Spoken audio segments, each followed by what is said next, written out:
오늘 본래 말씀의 제목이 지금 감사하는 자가 되라. 오늘 주어지는 본문 안에 있는 그 성경 구절인데 감사하는 자가 되라. 기독교의 감사라고 할까 또 이 말씀 제목으로 할까 좀 고민을 하다가 성경의 권위가 훨씬 더 있기 때문에 성경 말씀 안에 있는 감사하는 자가 되라 라고 오늘 말씀 제목을 잡게 되었습니다. 기독교의 감사, 기독교인의 감사라고 하려고 했던 한 가지 이 고민의 흔적은 오늘 추수감사 명절을 맞은 미국 전체의 가장 큰 명절이고 또 많은 국민들이 정말 대거 이동을 하는 그런 명절인데, 일반적인 세상의 사람들이 가지고 있는 감사와 우리 기독교인들이 가지고 있는 감사가 무엇이 다를까? 우리는 어떤 특별한 캐릭터를 가지고 감사해야 되는 건가? 이런 고민의 흔적이었습니다. 그래서 기독교의 감사, 기독교인의 감사. 여튼 오늘 우리에게 주어진 말씀의 제목은 감사하는 자가 되라. 또 우리 같이 읽은 골로새서 3장 15절 17절 말씀을 가지고 잠깐 은혜를 나누려고 합니다. 삶은 무엇으로 사라질까요? 삶은 무엇으로 사라질까요? 여러분들은 어떤 것 때문에 이곳까지 오게 되었습니까? 그냥 주신 자식 때문에 힘들고 어려워도 참고 인내하면서 그 삶이 여기까지 온 분도 있겠고, 또 물론 신앙으로 여기까지 오신 분들도 있겠고, 다 다양하게 자기 삶이 이곳까지 오게 된 삶의 가장 큰 원동력들이 있겠지요. 우리는 통칭해서 기독교인들은 하나님의 은혜로 삶을 살아갑니다 이렇게 고백하죠. 하나님의 은혜로. 물론 맞는 이야기지만 이것만이 전부는 아닙니다. 이게 전부인 것 같지만 이것만이 전부는 아닙니다 라고 하는 이 명제에 태클을 먼저 걸고 오늘 말씀을 시작하려고 합니다. 왜냐하면 삶은 내 해석으로 사라지기 때문입니다. 해석이란 말이 좀 어려울 수도 있겠는데, 어떤 사물이나 내 주변에 일어난 모든 일들에 대해서 내가 판단하고 이해하는 행위를 해석이라고 합니다. 아무리 큰 은혜를 받았을지라도요, 여러분들이 아무리 큰 은혜를 받았을지라도 내가 그렇게 해석을 하지 않으면 나는 그 은혜로 살지 못하게 되기 때문입니다. 내 삶의 운전대를 잡고 있는 것은 사실 내 해석입니다. 여러분들의 얼굴 모양이 다 아주 다양한 것처럼 여러분들이 가지고 있는 해석은 사실 민주주의 다수결로 뭔가 결정이 불가능할 정도로 여러분들이 판단하고 해석하는 것은 너무너무 다양합니다. 그래서 내 삶의 운전대를 잡고 있는 것은 내 해석이다, 이 말은 상당히 오묘한 말입니다. 근데 하나님께서 이렇게 창조를 했습니다. 하나님이 이렇게 만들었습니다. 이것은 인간의 자유의지라고 불려지는 것에 속하는 부분입니다. 자유의지. 물론 내가 해석하고 나는 해석하고 내 주변에 있는 모든 해석의 대상들은 하나님이 창조했습니다. 하나님 만드셨고 하나님이 운행을 하고 있습니다. 그런데 나에게 그게 일어납니다. 나에게 일어나고 나에게 보여지고 경험되어지고 내가 누리고 있습니다. 중요한 것은 내가 내 주변에 있는 대상들을 어떻게 해석하느냐 이겁니다. 해석이 되는 대로 우리는 살아갑니다. 해석이 되는 만큼 우리는 살아갑니다.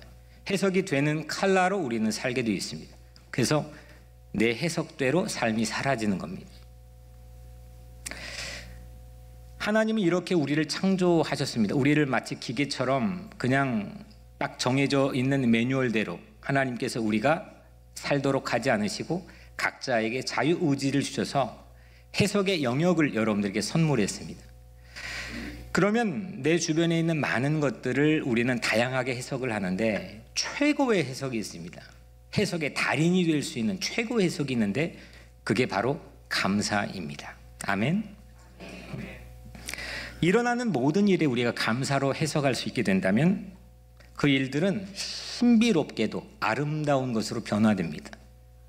감사로 해석을 하면 내 주변에 있는 모든 것들이 아름다운 시가 되고 노래가 되고 또 아름다운 걸로 변화가 됩니다. 한 일례로, 성경에 나와 있는 한 일례로 하박국, 예언자 하박국의 주변에 일어난 일을 우리가 잠시 보면 무화과 나무가 무성하지 않았습니다. 그가 농사했던 포도나무에 열매가 없었습니다. 그리고 감람나무에 소출이 하나도 없었습니다. 밭에 먹을 것이 없었습니다. 우리의 울타리엔 양이 없었고 외양간에 뭐가 없었어요? 소가 없었습니다. 완전 모든 게 결핍입니다. 그럼에도 불구하고 하박국이 그 다음 절에 이렇게 해석합니다. 이 주변에 일어나는 일들에 대해서 하박국이 해석했습니다. 하박국 3장 18절에 나는 여호와로 말미암아 즐거워하며 나의 구원의 하나님으로 말미암아 기뻐하리로다. 이거는 조언태 해석도 아니고 아담의 해석도 아니고 아브라함의 해석도 아니고 하박국의 해석입니다. 하박국이 어디에서 차용을 하고 영향을 받았을지는 모르겠지만 하박국의 해석입니다.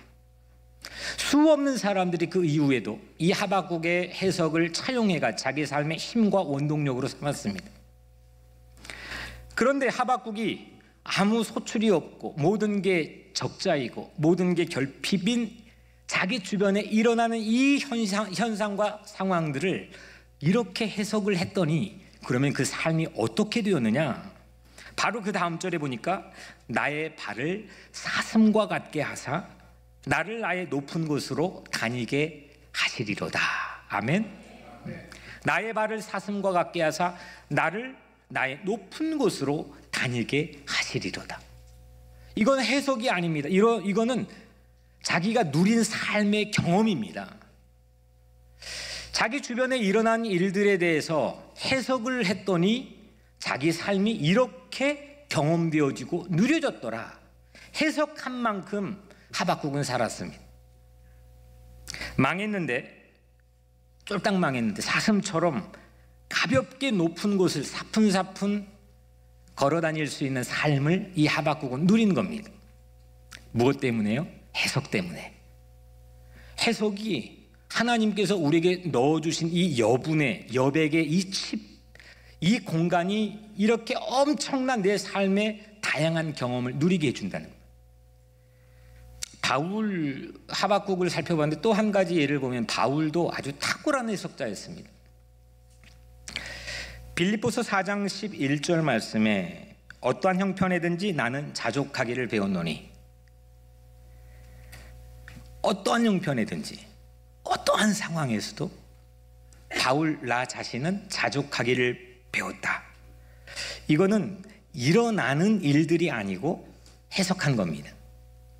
바울이 해석했습니다. 바울은 해석법을 배웠습니다. 바울이 모든 형편에서 감사의 색채를 가지고 일어나는 모든 일에 대해서 해석을 했습니다. 이게 바울 서신입니다.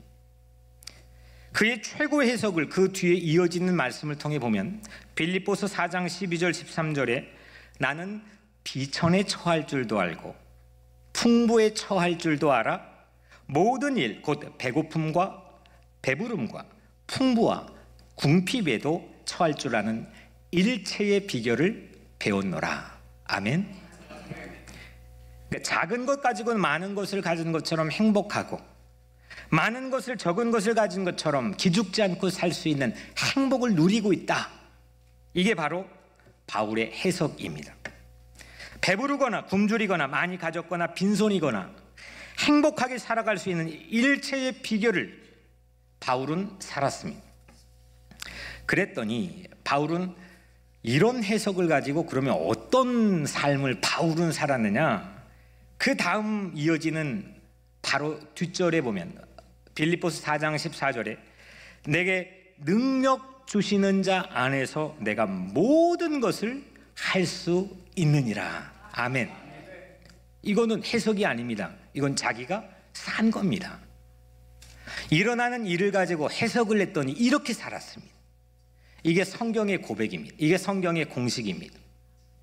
하나님은 물론 세상 만물을 창조하시고 하나의 오차 없이 세상을 움직이고 있지만 우리 마음속에 있는 자유의지까지 모두 박탈하거나 강탈하지 않습니다.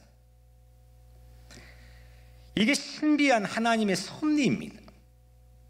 지금의 나로 만들어주시는 분 안에서, 내게 능력 주시는 자 안에서 바울은 모든 것을 해낼 수 있는 삶을 누리고 살았습니다. 바울은 어떻게 살았느냐? 이 해석으로 인해서 살았습니다. 내게 능력 주시는 자 안에서, 그리스도 안에서 모든 감사를 할 수 있느니라. 이걸 이렇게 바꿔본다면, 내게 능력 주시는 자 안에 내가 모든 것을 감사할 수 있느니라. 그건 정말 탁월한 해석자입니다. 본문은 각 절마다, 우리에게 이제 오늘 주어진 본문으로 돌아와 보면 이 짧은 본문 안에는 각 절마다 중요한 세 가지의 단어들이 있습니다. 하나는 그리스도의 평화, 그리스도의 말씀, 그리고 그리스도의 이름입니다. 그래서 오늘 이 세 가지를 중심으로 해서 우리는 어떻게 탁월한 감사의 해석자가 될 수 있는가, 이걸 우리가 함께 나눠보려고 합니다. 첫 번째로 15절에 보면, 우리 같이 한번 읽어볼까요? 15절입니다. 시작. 그리스도의 평강이 너희는 평강을 위하여 한 몸으로 부르심을 받았나니 너희는 또한 감사하는 자가 되라. 아멘. 첫 번째로 그리스도의 평화가 여러분들의 마음을 주장하게 해야 합니다. 그래야 내가 감사의 해석자가 될 수가 있습니다.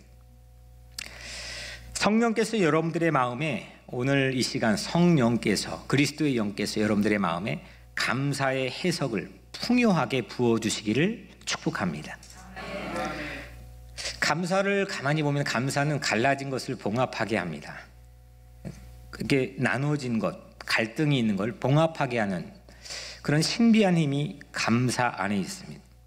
감사는 서로를 한 몸이 되게 하는, 오늘 주어지는 말씀 안에 있는 것처럼 한 몸이 되게 하는 그 본드 같은 그런 역할을 감사가 해줍니다. 감사하는데 서로 갈라진 이유가 뭐가 있겠습니까? 감사한데 감사하지 못하니까 서로 감사하고 서로 필요에 대한 이익에만 우리가 주목을 하게 되고 그 안에서 이루어지는 풍요함을 누리지 못하는 거 아니겠습니까? 감사하면 그래서 평화를 얻습니다. 누가복음 2장 14절 말씀에 지극히 높은 곳에서는 하나님께 영광이요 땅에서는 하나님 기뻐하신 사람들 중에 평화로다. 이 말씀이 언제 했던 말씀이죠? 예수님께서 처음 세상에 태어나셨을 때, 거룩한 탄생이 있을 때, 성탄이 있을 때 되어진 말씀입니다. 이 예수님께서 처음 이 땅에 오셨을 때 하늘에서는 영광이고, 거긴 영광이고, 땅에서는 평화다. 숨겨져 드러나지 않던 모든 평화의 새싹들이 예수님이 이 땅에 오심으로 드러났다, 공개되었다, 사람들이 평화를 누리게 되었다. 이런 의미가 있습니다. 이와 마찬가지로 그리스도의 평화는 내가 받은 은혜를 들추어내고 발견하게 합니다. 오늘 또 우리가 예배 가운데 여러분들의 추수감사절이 되면 마음속에 첫 번째 생각되는 게 올 한 해도 우리가 얼마나 많은 은혜를 받았습니까? 이곳까지 살아오면 하나님이 우리에게 베풀어 주신 은혜가 얼마나 많이 있습니까? 이것들을 계수합니다. 평상시에 그거를 우리가 생각하기가 어려울 때가 많이 있습니다. 그런데 그리스도의 평화는 오늘 여러분들의 마음속에, 여러분들의 삶 속에 있는 모든 받은 은혜들을 들추어냅니다. 발견하고 보게 만듭니다. 가정을 주셔서 감사하고, 또 이런 공동체, 교회 공동체를 나에게 주셔서 감사하고, 나에게 자녀를 주셔서 감사하고, 일할 삶의 터전을 주시고, 건강을 주시고, 또 뭐가 있습니까? 또 뭐가 우리가 받은 게 있습니까?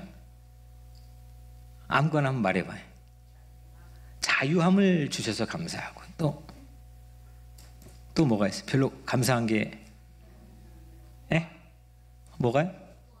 구원을 주셔서 감사하고, 또 이걸 많이 생각하는 나라 아닙니까? 나에게 부모님의 은혜를 주셔서 감사하고, 우리는 수 없는 감사의 제목들이 있는데 그걸 사장해 놓고 살아갑니다. 근데 이 그리스도의 평화의 한 가지의 기능은 뭐냐? 여러분들의 해석자의 단추를 눌러주는데 받은 은혜들을 들춰냅니다. 받은 은혜를 발견하여 고백하게 합니다. 그리스도의 평화는 그래서 감사할 이유를 확대하는 돋보기와 같은 역할을 합니다. 감춰진 은혜를 봄의 새싹처럼 들춰 보게 하는 것, 이게 그리스도의 평화입니다. 탈무드에 한 문장이 있습니다. 참된 부자가 누구냐? 가진 것에 감사하는 자다. 그러니까 참된 부자가 누구냐? 가진 것에 감사하는 자다. 감사하기 전까지는 내 호주머니에 돈이 있어도 감사하기 전까지는 그건 내 거가 아니라는 겁니다. 감사한 것만 내 소유라는 겁니다. 이게 유대인들이 가지고 있는 지혜였습니다. 그리스도의 평화가 가진 것에 감사하게 합니다. 참된 내 소유를 갖게 만드는 겁니다. 허만 슈타인이라고 하는 유명한 시인이 이렇게 시를 지었습니다. 노래는 부를 때까지는 노래가 아니고, 종은 울릴 때까지는 종이 아니며, 사랑은 표현할 때까지는 사랑이 아니고, 축복은 감사할 때까지 축복이 아니다. 하나님의 은혜를 감사할 때 하나님의 은혜를 감사할 때 그 하나님은 내 하나님이 되는 거예요. 부모의 은혜도 마찬가지입니다. 물론 부모로부터 우리 모두가 자녀가 되어 이 세상에 태어났지만 그 부모의 은혜에 감사하는 사람이, 그 부모님이 이미 소천하셨더라도 그 부모님이 내 부모가 되는 겁니다. 내 아내, 내 남편도 마찬가지입니다. 내가 감사할 때 아줌마 아저씨하고 사는 게 아니고 내 아내, 내 남편하고 사는 겁니다. 감사하지 않으면 내 거가 아닌 겁니다. 우리 교회에 다니는 것을 감사할 때 뉴욕 우리 교회가 내 교회가 되는 거죠. 그래서 오늘 여러분들의 마음속에 그리스도의 평화가 여러분들의 잠자는 해석의 능력을 깨워서 내게 주어진 모든 이 받은 은혜에 대해서 감사할 수 있는 확대경이 오늘 여러분들에게 임하게 되기를 주의 이름으로 축원합니다. 두 번째, 그리스도의 말씀입니다. 우리 한번 16절을 같이 읽겠습니다. 시작. 그리스도의 말씀이 모든 지혜로 피차 가르치며 권면하고 시와 찬송과 신령한 노래를 부르며 감사하는 마음으로 하나님을 찬양하고. 아멘. 여기에도 감사하는 마음이 있죠. 바로 그 전절에도 감사하는 자가 되라. 저번 이 전절에서는 감사하는 자가 되기 위해서 그리스도의 평화가 우리에게 주는 기능에 대해서 얘기했습니다. 세상의 모든 게 흔들립니다. 이게 문제입니다. 세상의 모든 게 흔들립니다. 사람도 흔들리고, 안 흔들릴 것 같은 사람도 흔들리고, 환경도 흔들리고, 다 흔들립니다. 안 흔들리는 게 세상에 없습니다. 심지어 내 건강도 흔들리고 내 능력도 흔들립니다. 그래서 우리의 해석이 흔들립니다. 주변의 대상이 흔들리지 않으면 내 해석이 흔들리지 않을 텐데, 내 주변에 일어나는 모든 현상들이 다 흔들립니다. 그래서 내 해석이 흔들립니다. 감사했다가 원망이 되고, 믿었다가 실망이 되고, 이렇습니다. 왜냐하면 없는 게 보이기 때문입니다. 잃어버리는 게 보이기 때문입니다. 나에게 없는 게 보여지기 때문입니다. 그래서 내게 없는 것 가지고, 내가 잃어버린 것 가지고 감사하게 하는 게 그리스도의 말씀입니다. 쉬운 영역이 아닙니다. 내가 잃어버렸는데, 지금 받은 것도 감사 못하며 살아가는데, 하나님, 내가 이게 잃어버렸는데 그거 가지고 어떻게 붙들고 감사합니까? 오늘 이 자리에 앉아있는 것도 정말 첩첩산중 넘어가지고 간신히 이 자리까지 왔는데, 내 삶이 그런데 하나님, 내가 잃어버린 것 가지고 내가 어떻게 하나님께 감사할 수 있겠습니까? 난 첫 번째 자리에만 머물러도 참 좋겠습니다. 이게 사실 대부분의 사람들의 레벨입니다. 그런데 그리스도의 말씀은 우리에게 어떤 능력을 주느냐, 어떤 해석의 능력을 주느냐? 잃어버린 것, 없는 것, 이런 것 붙들려 감사하게 만든 능력을 줍니다. 왜냐하면 그리스도의 말씀은 흔들리지 않기 때문입니다. 그리스도의 평화는 내게 있는 것을 보게 하는 조건적 감사, 1차적 감사라고 한다면, 그리스도의 말씀은 내게 없는 것, 잃어버린 것 가지고 찬양하게 하는 역설적 감사입니다. 조건적인 감사는 그걸 못하면 사람답지 못하고 사람 구실을 못하는 겁니다. 하지만 그걸 하면 사람답게 살 수 있습니다. 받은 은혜를 기억하면 사람다울 수 있지만 그 은혜를 망각하면 사람답지 못합니다.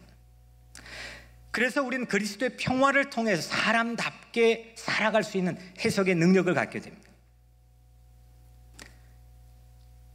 그런데 역설적인 감사는 감동적인 인생으로 만들어줍니다.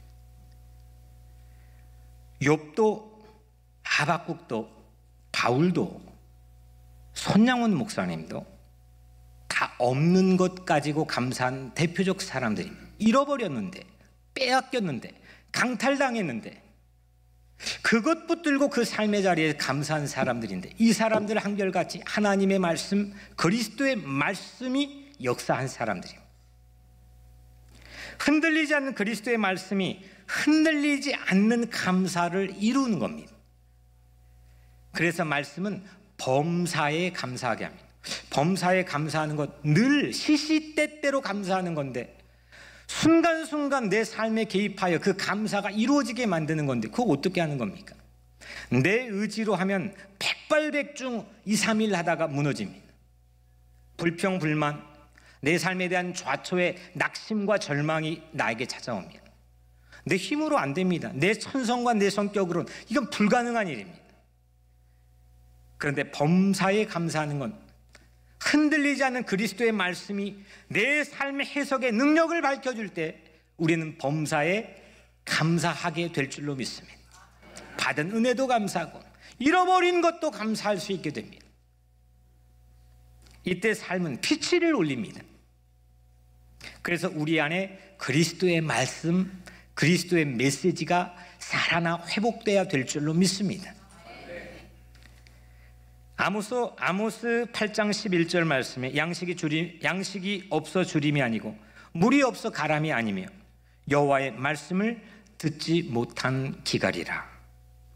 말씀의 기갈, 말씀의 가뭄을 뚫고 역설적인 감사를 이루기를 주의 이름으로 축복합니다. 마지막 세 번째로 17절 말씀 우리가 한번 같이 읽겠습니다. 17절입니다. 시작.